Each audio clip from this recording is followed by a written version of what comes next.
Assalamualaikum warahmatullahi wabarakatuh. Oke, karena hari ini hari Kamis tanggal 7 Oktober 2022 tidak ada pelajaran sama sekali, dan kebetulan untuk kelas IPA 2 dan 11 IPA 4 hari ini tidak ada pelajaran, maka pelajaran kali ini untuk yang terakhir itu kita bahas melalui video saja ya. Kemarin terakhir kita telah belajar tentang rumus hukum Archimedes. Nah, untuk simbol gaya Archimedes itu kan FA. Rumusnya yaitu rho F dikalikan dengan G dikalikan dengan PBF. Dengan F-nya kemarin yaitu fluidanya. Tergantung itu nanti fluidanya bisa air, minyak, atau yang lainnya. Kemudian untuk PBF ini adalah volume benda yang tercelup. Karena nanti di hukum Archimedes itu ada beberapa kondisi, benda itu tidak selalu tercelup 100% di air, ada yang mengapung sebagian atau nanti ada yang mengapung seperempat, sepertiga atau lainnya. Kayak gitu. Ini tentang persamaan hukum Archimedes. Masih ingat? Karena kita sudah mengetahui tentang persamaan dari gaya apung atau gaya Archimedes, kita akan beralih ke kondisi-kondisi benda ketika berada di zat cair. Nah, kita lihat dulu ya video berikut ini. Not so full, only this much. Okay, then we are going to drop an egg in. Are you ready? What happens to the egg? It goes down. We call it sink. The egg sinks in the water. Alright, the second glass. How much water do we need? Only half a glass. Okay, now we are going to put some salt. 1 tablespoon and a little bit more. Stir it. Good luck stirring. Let's stir it until the salt dissolves into the water.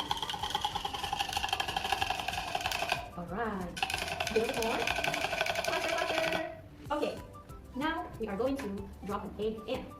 Slowly drop it in. Let's see what happens. That floats on the surface of the water, but we will add a little more water. Let's see what happens. Let's make it. Ooh. Do you see? The egg stays in the middle of the water. Alright, now let's see the third glass. What will happen? Let's put 3 tablespoons of salt. 1, 2, 3. Okay, now let's stir it. Faster. Whoa. Let's drop an egg in. What will happen? Where will this egg stay? Slowly drop it in. Woo! It floats. Oke, kita sudah lihat video tentang telur yang ada di zat cair. Dari video tadi kita ketahui kondisi-kondisi benda ketika berada di zat cair. Nah, yang pertama itu tadi kan telurnya tenggelam ketika berada di air yang murni. Kemudian pada yang kedua telurnya itu akan melayang pada keadaan ketika airnya itu telah diberikan sebesar garamnya itu 1,5 sendok. Kemudian ini melayang ya. Yang terakhir kondisinya itu mengapung. Nah, mengapung ini ketika air diberikan sebesar 3 sendok dari garam. Jadi untuk gelas ketiga itu pemberian garamnya lebih banyak daripada gelas yang kedua. Nah, telur ini yang bulat-bulat ini telurnya ya. Telur ini karena memiliki massa, dia pasti memiliki yang namanya gaya berat. Nah, gaya berat itu arahnya ke bawah. Simbolnya gaya berat yaitu W kecil. Karena dia berada di zat cair, maka dia memiliki yang namanya gaya apung atau gaya Archimedes yang arahnya ke atas. Nah, kemudian hal ini juga berlaku pada kondisi pelayang maupun mengapung. W-nya ke bawah, FA-nya ke atas. Dan terakhir juga W-nya ke bawah, FA-nya ke atas. Kalau kita lihat di sini gaya-gaya bekerja itu sama. Tapi sebenarnya untuk tenggelam atau kondisi tenggelam itu tuh gayanya ada yang nambah. Nah, gaya yang bertambah itu yaitu yang namanya gaya normal. Kenapa ada gaya normal? Karena dia bersentuhan dengan suhu Y. Seperti itu. Nah, kalau kita lihat pada 3 kondisi ini hanya bekerja 2 gaya pada masing-masing kondisi. Tapi sebenarnya pada yang kondisi tenggelam itu ada 3 gaya yang bekerja. Gaya satunya itu namanya gaya normal, disimbolkan dengan huruf N. Kenapa ada gaya normal? Karena si bendanya itu bersentuhan dengan suhu X. Kemudian dari 3 kondisi ini kita bisa menganalisis satu-satu persamaannya. Yang pertama kita akan menganalisis pada kondisi tenggelam. Nah, untuk kondisi tenggelam kalian masih ingat hukum 1 Newton, yaitu resultan F sama dengan 0. Nah, resultan F ini bergantung dengan gaya-gaya yang bekerja pada masing-masing kondisi. Untuk kondisi tenggelam itu ada 3 gaya. Kita tulis dulu yang arahnya ke atas atau pada sumbu Y, yaitu FA ditambahkan dengan N. Kemudian untuk sumbu Y yang ke bawah itu ada W, karena ke bawah kita tulisnya minus W sama dengan 0. Oke, karena di sini yang minus itu cuma minus W, kita ganti atau rubah dulu. Jadi FA plus N, W-nya juga keluaskan aja jadi W. Nah, W di sini yang bekerja W apa? Yang bekerja itu adalah W dari benda. Jadi bisa kita tuliskan kalau W-nya itu WB. Kemudian kita analisis satu-satu. FA tadi berdasarkan persamaan pada yang sebelumnya untuk Archimedes itu kan rumusnya rho F dikalikan sama G dikalikan sama P B F. Kemudian ditambahkan dengan N dan sekarang WB. WB itu kan berat pada bendanya. Nah, rumus dari W itu apa? Rumus dari W itu adalah M dikalikan sama G. Kemudian M-nya itu kan tadi kan berat benda, berarti M-nya juga M dari benda. Nah, kalau sudah begini, kita bisa mensebarkan dari MB-nya. MB. Kemarin kan kita sudah belajar kalau rumus mencari massa jenis itu kan rho sama dengan M per V. Misal kita cari M-nya, jadi rho dikalikan sama V. Nah, ini bisa kita masukkan ke persamaan MB. Kita tulis dulu dari awal.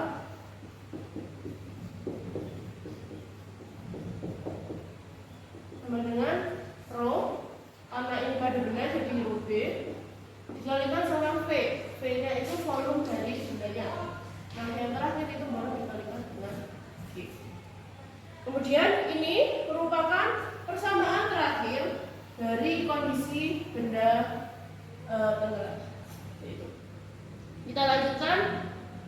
Kemudian sekarang kita lanjutkan pada kondisi melayang dan mengapung. Untuk melayang dan mengapung nanti persamaan akhirnya sama karena hanya 2 gaya bekerja pada masing-masing kondisi.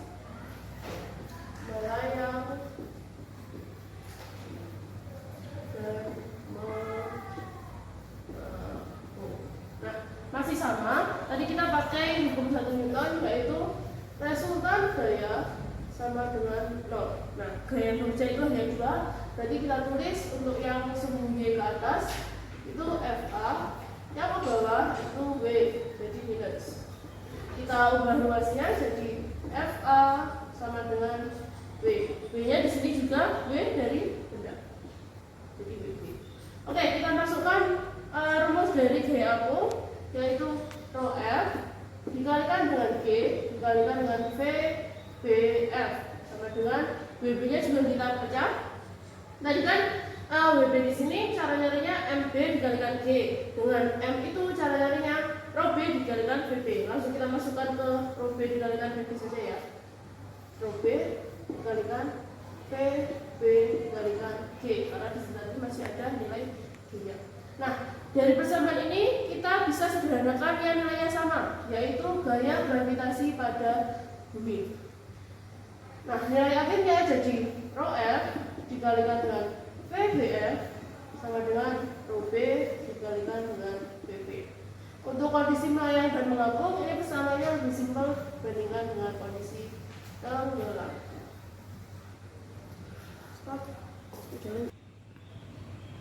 Oke, ini tentang persamaan dari kondisi benda, yaitu 3 kondisi tadi ya. Kita lanjut ke contoh soalnya. Kalian bisa lihat soalnya nanti di presentasi PPT yang udah tak kirim di grup ya, atau di siapa nanti yang mau kirim. Oke, untuk contoh soalnya itu di dalam bak terisi air dan terdapat balok kayu yang terapung. Kita gambar dulu. Di bak ada balok, tapi kondisinya itu terapung.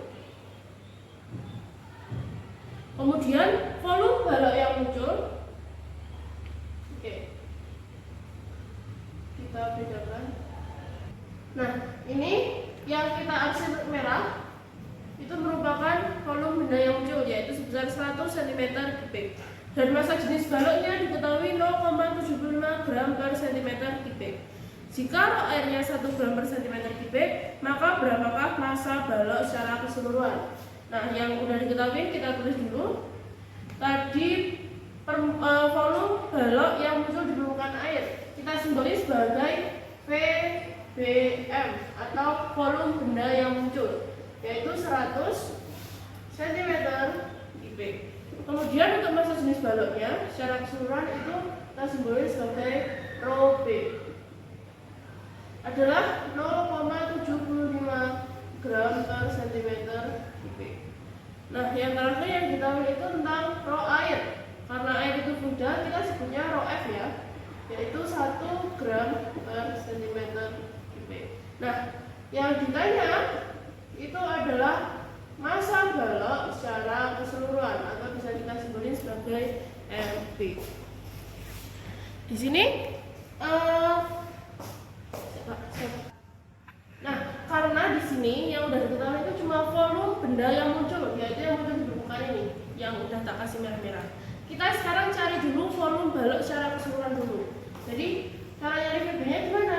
Cara nyari VB-nya itu dengan volume benda yang muncul, yang merah-merah, ditambahkan dengan volume benda pada fluida, yang terjadi dalam fluida. Nah, yang terjadi dalam fluida kan cuma segini, nggak secara keseluruhan. Itu ditambahkan dengan VBM. Ini rumus cara nyari volume baloknya. Nah, karena dia balok itu dalam kondisi mengapung, kita bisa pakai persamaan yang ini, yaitu rho F dikalikan VBF sama dengan rho B dikalikan sama VB. Nah, kita masukkan satu-satu. Rho F-nya sudah diketahui yaitu 1. Kemudian untuk VBF-nya kan belum diketahui. Kita tulis jadi VBF. Kemudian rho B-nya 0,75 gram. Dan yang terakhir itu VB. Cara nyari VB-nya gimana tadi? VBM plus VBF. VBM plus VBF. Nah, bentar sebelum kita hitung, ini kan di sini udah cm kubik, cm kubik, cm kubik. Dan di sini ada gram. Karena semua sudah sama, nggak perlu kita convert ke satuan internasional atau meter kubik. Nah, kita lanjutkan. 1 dikalikan VBM itu nilainya VBF. Kemudian untuk 0,75 dikalikan dalam kurung ini kita kalikan satu-satu, yaitu 0,75 VBF ditambahkan sama 0,75 VBF. Nah, setelah ini karena di sini ada VBF, bisa kita rubah ruas atau pindah ruas. VBF dikurangi dengan 0,75 VBF sama dengan 0,75 VBF. VBF dikurangi 0,75 VBF hasilnya yaitu 0,25 VBF sama dengan 0,75 VBF. Nah, VBM-nya tadi sudah kita ketahui sebesar 100 cm kubik. Bisa kita masukkan 0,75 dikalikan dengan 100. Hasilnya nanti hasilnya 75. Dari sini baru kita bisa cari tahu nilai VBF, yaitu 75 dibagi 0,25. Hasilnya nanti 300 cm. Ini baru nilai dari VBF. Nah, sedangkan yang ditanya itu MB. Kemudian, karena kita sudah mengetahui nilai VBF, bisa kita masukkan ke persamaan VB tadi. Nah, VBM-nya tadi kan sudah diketahui nilainya 100. Kemudian untuk VBF kita ketahui nilainya itu 300. 100 ditambah 300 sama dengan 400 cm kubik. Nah, ini nilai VB. Kita kembali lagi ke rumus massa jenis, yaitu rho sama dengan M per V. Karena di sini yang ditanya itu massa, nah kita bisa pakai persamaan dari rumus massa jenis ini, yaitu MB sama dengan rho B dikalikan dengan VB. Rho B-nya sudah diketahui sebesar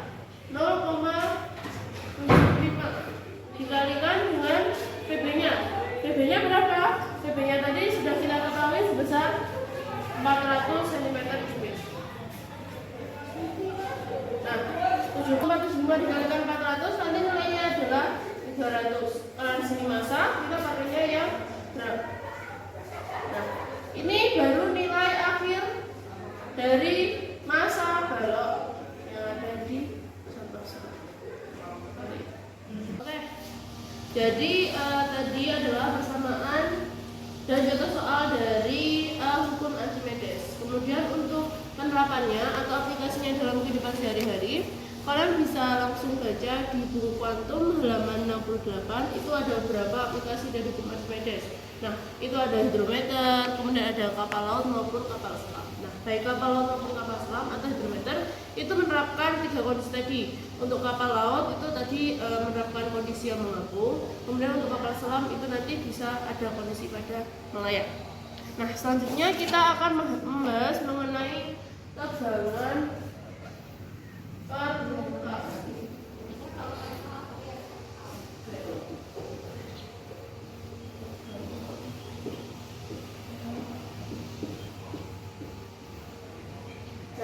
Untuk tegangan permukaan sendiri definisinya itu adalah kecenderungan permukaan zat cair untuk menegang sehingga permukaan zat cair itu seperti ditutupi oleh lapisan elastis. Nah, kita highlight satu persatu dari. Jadi ini merupakan pengertian dari tegangan permukaan. Kita highlight dulu. Kalau tegangan permukaan itu adalah menegang, kemudian pada permukaannya seperti ditutupi oleh lapisan elastis. Nah, lapisan elastis itu kayak gimana? Jadi misalnya di sini kita ada wadah, kemudian berisi air. Nah, ternyata ketika kita zoom atau kita perbesar, molekul-molekul pada zat cair itu tidak sepadat pada zat padat. Jadi di sini ini misal molekulnya ya. Molekulnya ini tuh kayak ada renggangannya gitu, ada gap yang terjadi.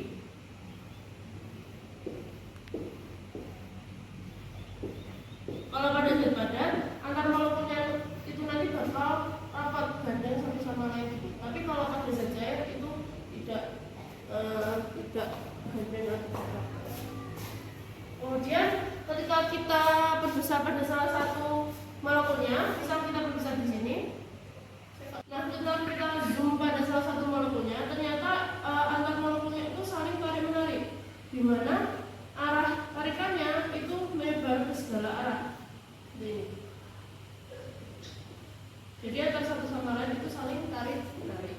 Tapi ketika kita zoom salah satu molekul yang ada di permukaan air, itu molekul yang tarik menarik itu cuma di bagian bawahnya.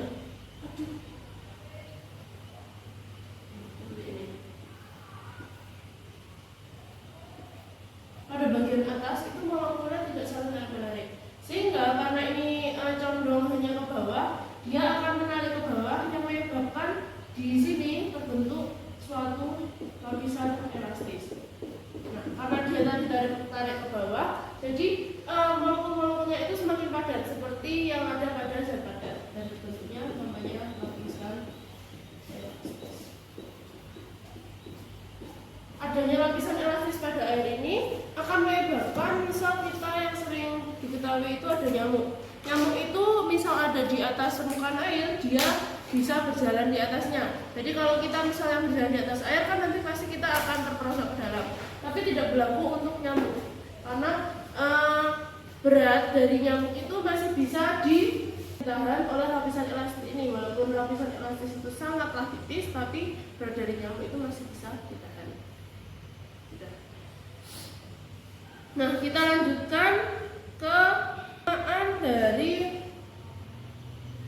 tegangan permukaan. Ini kita bahas tentang persamaan dari tegangan permukaan. Persamaan dari tegangan permukaan. Sebelumnya tegangan permukaan itu disebutkan dengan gamma. Ini bacanya gamma. Nah, persamaannya gimana? Persamaan itu gamma sama dengan F per L. Masih ingat F itu apa? F ya, satuannya itu Newton. Kemudian L-nya itu panjang. Panjang apa? Panjang dari permukaan. satuannya itu M. Nah, gambarnya itu seperti udah kita bilang merupakan simbol dari tegangan permukaan. Yang satuannya F tadi kan M, L-nya itu M, jadi N per itu. Tapi rumus ini hanya berlaku jika pada fluida itu terdapat satu lapisan. Nah, satu lapisan itu apa? Satu lapisan itu biasanya bekerja pada air. Nah, kalau dua lapisan, tiga lapisan, nggak ada yang salah. Nggak ada tiga lapisan, karena itu lapisan doang. Kita contoh soalnya ya. Jadi nanti soalnya bisa kalian baca di PPT-nya. Ada batang jarum yang panjangnya 5 cm. Panjang itu berarti disimbolkan dengan L. Panjangnya 5 cm. Kemudian diletakkan perlahan-lahan di atas permukaan air. Apabila tegangan permukaannya 7 kali 10 pangkat min 2 Newton per meter, tegangan permukaan tadi apa simbolnya? Gamanya itu 7 kali 10 pangkat min 2 Newton per meter. Yang ditanyakan berapa besarnya gaya pada permukaan tersebut. Nah, yang ditanya itu adalah ya. Karena di sini gamanya itu satuannya Newton per meter, sedangkan L-nya masih cm, kita rubah dulu ke cm, ke meter maaf. Nah, cm ke meter naik 2 jadi 5 kali 10 pangkat min 2 meter. Kita bisa langsung mencari nilai F-nya. Rumusnya bagaimana? Kita ketahui tadi rumusnya gamma itu adalah F per L. Kalau cari F-nya jadi gamma dikalikan dengan L. Nilai gammanya 7 kali 10 pangkat min 2, L-nya adalah 5 kali 10 pangkat min 2. Kita kalikan 7 kali 5 adalah 35. 10 pangkat min 2 dikalikan 10 pangkat min 2. Jadi 10 pangkat min 4. Ini kalau jadiin desimal jadi 0,0025. F satuannya adalah Newton. Jadi gaya yang bekerja itu sebesar 0,035 Newton. Lanjutkan ke yang namanya itu ada kawat geser. Kawat geser itu kayak gimana? Jadi di sini kita punya kawat yang dibengkokkan menjadi huruf U. Tapi huruf U-nya itu terbalik. Kemudian ini kawat U ya, kawat U. Nah, kemudian kita tambahkan dengan kawat di sebelah sini ya. Nah, kawat ini kita sebut sebagai kawat. Ketika kawat-kawat ini, kedua kawat ini kan sudah digabungin. Nah, itu kita masukkan ke dalam air sabun dan kemudian mengeluarkannya, maka akan terbentuk selaput. Nah, selaput ini nanti yang akan cenderung membuat kawat ini akan naik ke atas karena prinsip dari selaput itu nanti akan cenderung untuk memperkecil dari permukaan airnya. Stop. Nah, karena selaput tadi cenderung untuk memperkecil permukaan, jadi kawat K atau ini yang kita sebut sebagai kawat geser, ini nanti akan tertarik ke atas. Akan tertarik ke atas, maka dia akan memiliki yang namanya akan memiliki yang namanya F. Nah, sudah dulu Kak. Kemudian dari kawat sendiri itu pasti memiliki massa. Kalau memiliki massa, dia pasti akan memiliki yang namanya gaya berat yang arahnya ke bawah. Kemudian nah,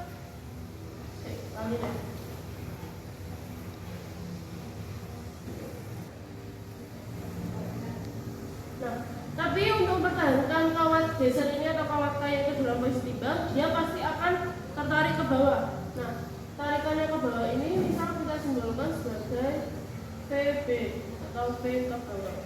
Kemudian dari kawat ini kita masukkan ke dalam air sabun, maka nanti akan muncul satu lapisan air sabun, tapi ada dua permukaannya.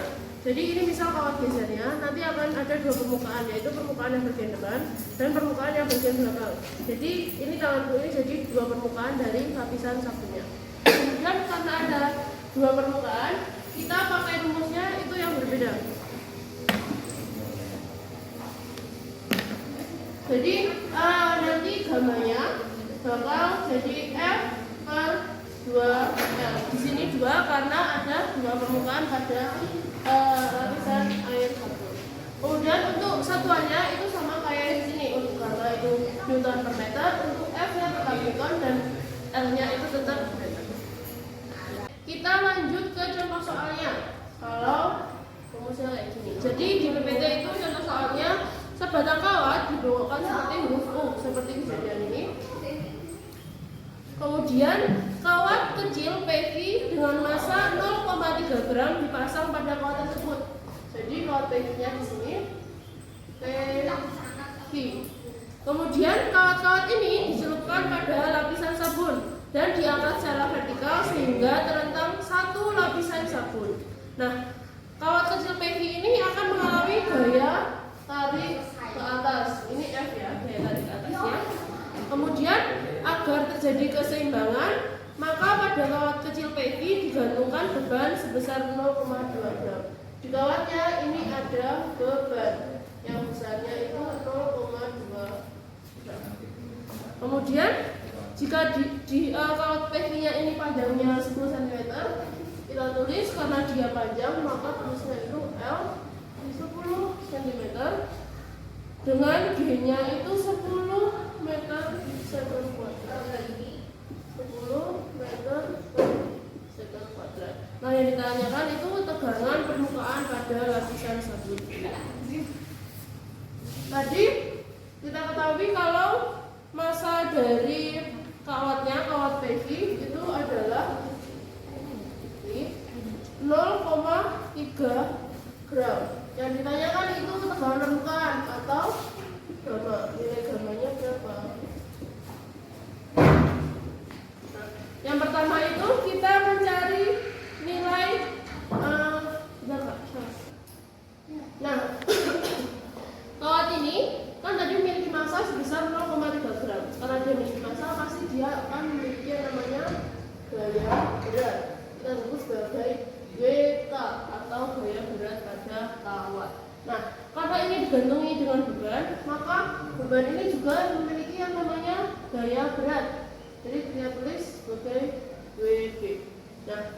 Nah ini kita convert dulu ke satuan SI. 10 cm kalau kita ubah ke meter jadi 10 kali 10 pangkat min 2 meter. Untuk gram diubah ke kilogram jadi 0,3 kali 10 pangkat min 3 kilogram. Yang MB juga jadi 0,2 kali 10 pangkat min 3 kilogram. Sekarang kita cari dulu WK dan WB.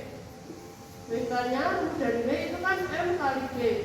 Di sini karena kita cari kawat maka M-nya itu juga M kawat. M kawatnya tadi 0,3 dikalikan kuantitas 10, 0,3 kali ya.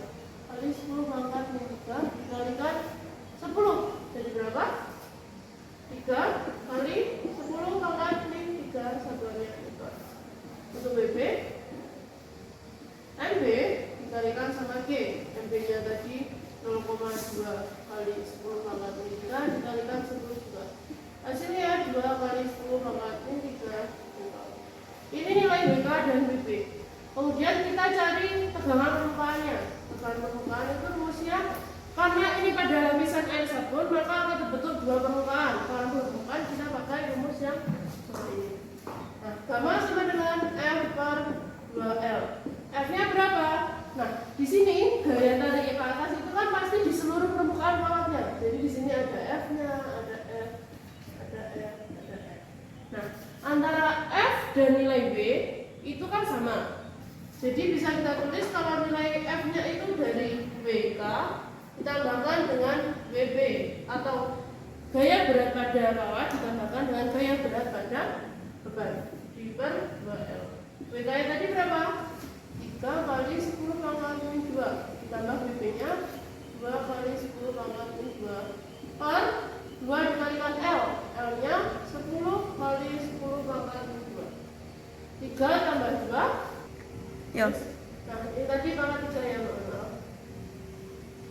Kemudian 3 tambah 2 itu 5. Karena di sini pangkatnya sudah sama, bisa kita langsung pakai ya. Ini 3 per ya bagian bawah 2 kali 10 itu 20 kali 10 pangkat 2. 5 per 20 hasilnya ini 5 kali 10 pangkat ini 3 per 0,2.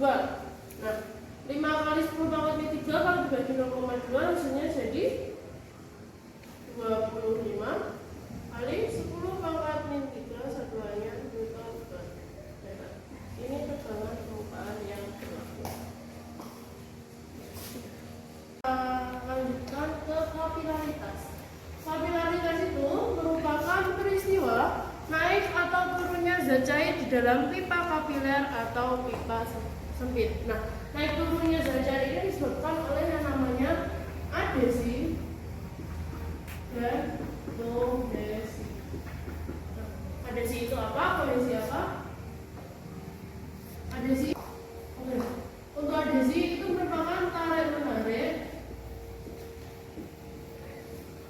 antar molekul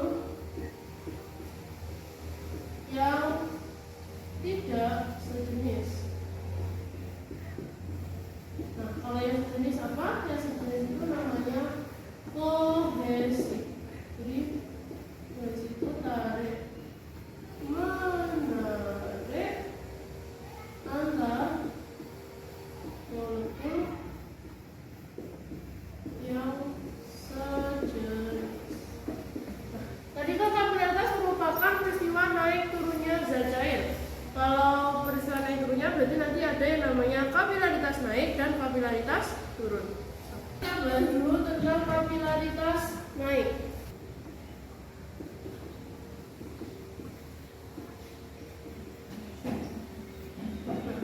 Kapilaritas itu terjadi di pipa kapiler.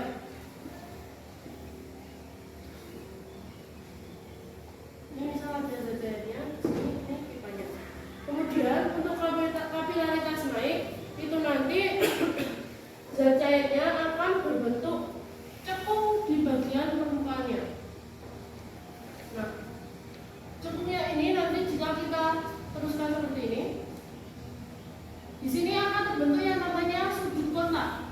Sudut kontak itu salah Kak, salah.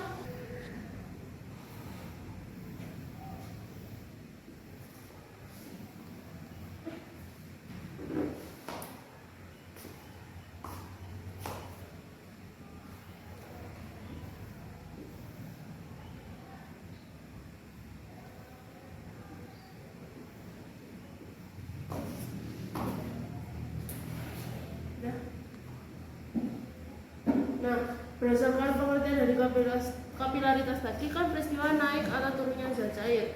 Kalau itu berarti nanti ada yang namanya kapilaritas naik,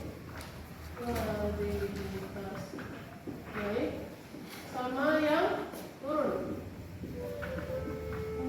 Untuk yang naik itu terjadi karena gaya adesi lebih besar daripada gaya kohesi. Nah, kemudian untuk yang turun itu terjadi kalau gaya adesi lebih kecil dari gaya kohesi. Jadi kita bahas satu-satu. Untuk kapilaritas naik tadi kan gaya adesi lebih besar dari gaya kohesi.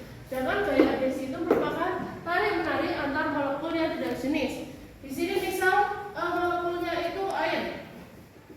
Jadi tarik menarik antar airnya itu lebih sedikit dibanding tarik menarik antara air dengan kaca atau kapilernya ini. Nah, sehingga itu menyebabkan permukaan pada zat cair ini menjadi cekung ke bawah.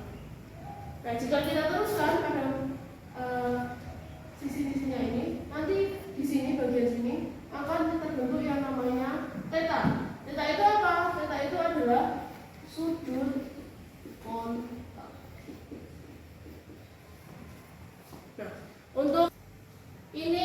kapasitas naik, maka nanti akan ada air yang naik dan disebutnya nanti menjadi H. Oke, sekarang kita berganti ke kapilaritas yang turun. Di sini misal cairnya itu ada raksa. Nah, kebalikan dari yang naik tadi, kalau di sini gaya adhesinya itu lebih kecil daripada gaya kohesi. Gaya kohesi itu kan tarik-menarik antar molekul yang sejenis. Berarti pada kapilaritas turun itu gaya tarik-menarik antar airnya lebih besar daripada gaya tarik-menarik antar air dengan si pipa kapilernya. Kemudian karena gaya kohesinya lebih besar, nanti zat raksa yang di sini bentuknya menjadi cembung seperti ini. Kebalikan dari yang kapilaritas naik. Kapilaritas turun itu gaya kohesinya lebih besar daripada gaya adhesi, kebalikan dari kapilaritas naik. Jadi gaya tarik menarik antar molekul yang sejenis lebih besar. Misal di sini itu zat-zatnya adalah raksa. Jadi gaya tarik menarik antar molekul raksa itu lebih kuat daripada gaya tarik menarik antara molekul raksa dengan dinding dari kapilernya. Kemudian karena gaya tarik menarik antar molekul raksanya lebih besar, maka akan menyebabkan permukaan raksanya nanti akan cembung seperti ini. Nah, ketika ini kita teruskan seperti ini, sudut kontak akan terbentuk di bagian sini. Ini sudut kontak.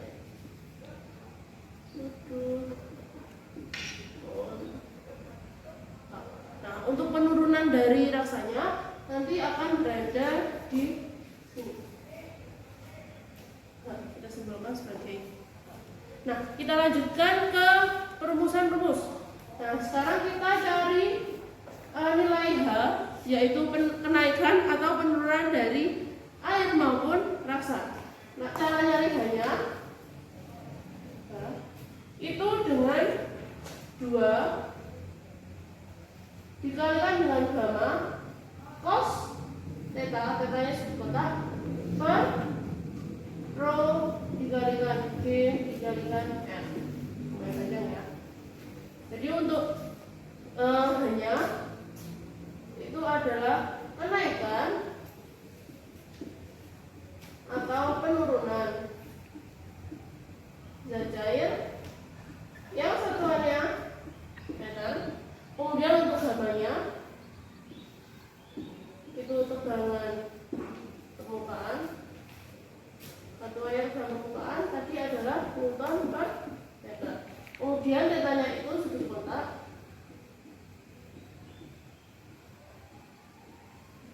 Lalu untuk rho-nya itu adalah massa jenis dari zat cairnya. Zat cair. Satuannya kilogram per meter kubik. Kemudian untuk B-nya itu gaya gravitasi dan M-nya adalah jari-jari dari pipa kapiler. Satuannya itu meter. Nah, ini untuk rumus dari kenaikan atau penurunan zat cair pada kapilaritas. Kita lanjutkan ke contoh soalnya. Nah, contoh soalnya itu ada pipa sempit berdiameter 0,08 mm. Jadi D-nya itu 0,008 mm. Kita ubah ke meter, jadi ini kan kalau dipangkatin jadi 8 kali 10 pangkat 3 mm. Nah, kita ubah ke meter jadi naik 3. Nah, kalau naik 3 berarti bagi 1000 jadi 8 kali 10 pangkat min 6 meter. Nah, kemudian pipa sempit ini dimasukkan dalam larutan yang massa jenisnya 1,5 gram per cm kubik. Nah, rho-nya itu 1,5 gram per cm kubik. Kita ubah ke satuan SI, jadi gram kalau diubah ke kilo itu kan berarti naik 3, jadi dibagi 1000 ini 3. Kemudian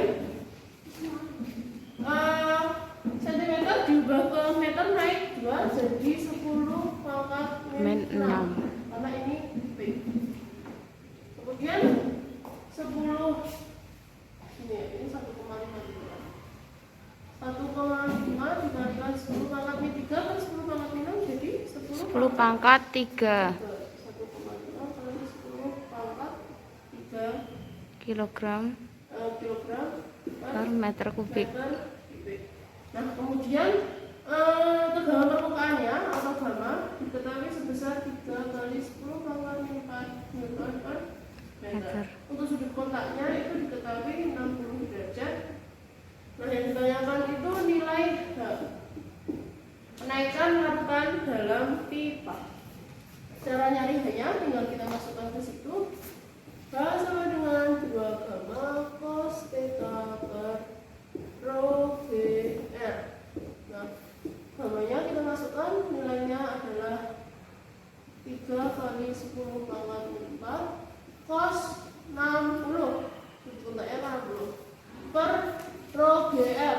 Rho nya ada 1,5 kali 10 pangkat 3 dikalikan g. G nya di sini kita pakai 10 aja ya biar gampang. Kemudian R-nya, tadi kan ketahui D-nya itu 8 kali 10 pangkat min 6, berarti R-nya itu setengah dari D 4 4 kali 10 pangkat min 6. Nah, di sini kita kalikan dulu yang atas itu 6 kali 10 pangkat min 4 dikalikan cos 60. Cos 60 berapa? Cos 60 itu setengah per kalikan 1,5 kali 10 itu 15 kali 4 60 kali 10 pangkat 3 kali 10 pangkat 5 10 pangkat min 3. Nah, sekarang bisa kita sederhanakan. Ini 2 dengan 6 kita sederhanakan jadi 3. Nah, 3 per 60 berapa? 3 kali 10 pangkat min 4. Ini kita ganti jadi 6 kali 10 pangkat min 2 ini ya. Nah, hasilnya nanti bakal 3 bagi 6 itu kan 0,5. 10 pangkat min 4 per 10 pangkat min 2 ini itu jadi 10 pangkat minus 2 karena H jadi M. Ini cara nyari tadi yang saya kenaikan larutannya. Lanjutkan ke viskositas fluida. Nah, di sini misal aku punya sirup sama punya air. Nah, perbedaan dari sirup dan air ini apa? Selain warnanya, Kekentalan. nah ya, jadi kekentalan dari sirup dan air ini kan berbeda. Kalau sirup biasanya lebih kental dari air, kalau air kan lebih encer ya. Nah, itu kekentalan dari suatu fluida atau zat cair maupun gas itu disebut sebagai viskositas. Kemudian di sini aku punya wadah. Kemudian wadahnya ini kan berisi, anggap saja fluida cair atau zat cair. Kemudian ada bola yang disatukan ke fluida ini. Di sini ada bolanya. Bola ini memiliki massa. Kalau memiliki massa pasti memiliki yang namanya gaya gerak. Nah, masih ingat kemarin kalau ada benda di dalam zat cair itu nanti dia akan memiliki yang namanya gaya Archimedes atau gaya ampun. Nah, ketika bolanya ini dijatuhkan ke dalam wadah yang berisi fluida, dia lama-kelamaan akan turun ke bawah, tapi kecepatannya akan berkurang atau bahkan dia akan bisa berhenti. Nah, apa yang membuat kecepatannya itu berkurang? Itu ada yang namanya Fs. Fs itu apa? Fs adalah gaya Stokes, atau nanti akan dibahas di buku Stokes. Nah, gaya Stokes ini yang menjadi penghambat dari bola itu kenapa kok kecepatannya jadi berkurang. Cara nyari gaya Stokes gimana? Cara nyari gaya Stokes atau Fs itu pakai rumus 6pi. Ini bacanya eta ya. Eta R kali V. Satuan dari eta itu adalah Pascal second. Tulisnya pas. Tapi antara S dan PA-nya itu di space. Kemudian untuk R-nya itu ada jari-jari. Jari-jarinya siapa? Jari-jari dari bola, karena kita masih bahas tentang hukum Stokes pada bola. Jari-jari bola. Satuannya M. Kemudian V-nya. V-nya di sini V kecil ya. Kalau V kecil berarti menunjukkan Kecepatan.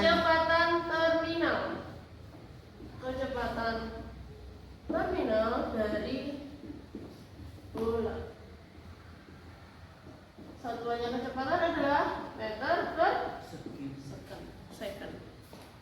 Nah, untuk Fs atau gaya Stokes itu satuannya adalah Newton karena dia masih pada gaya.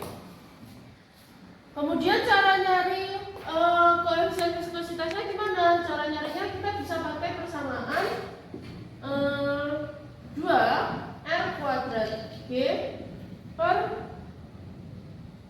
9 P dikalikan dengan rho B dikurangi rho C. Nah, lebih panjang dari rumus hukum Stokes. Rho B dan rho C-nya itu apa? Rho B-nya itu merupakan massa jenis dari zat cair. Kan di sini tadi kita pakai zat cairnya itu cair. Satuannya massa jenis itu kilogram per meter Kubik. kubik.